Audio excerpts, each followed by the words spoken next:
Hello সবাইকে। তো 2.5 মাস পর আমি আবার একটা আমার পুচকু ব্লগ নিয়ে চলে এসেছি।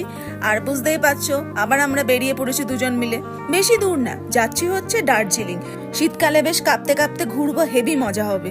আর এই প্রথম আমি বন্দে ভারতে দার্জিলিং যাচ্ছিলাম। তো বন্দে ভারত একদম অন টাইমেই ছেড়েছিল।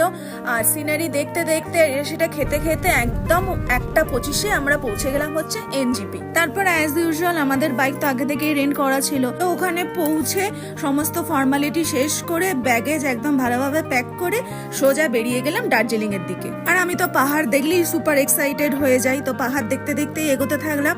আর দার্জিলিং এ এখনো এতটা ঠান্ডা থাকবে আমি সত্যি সেটা এক্সপেক্ট করিনি। মানে আমরা দুজন মোটা মোটা দুটো সোয়েটার পরেছিলাম, তাও আমাদের হাত পার মুখ বরফের মতো ঠান্ডা হয়ে জমে গেছিল।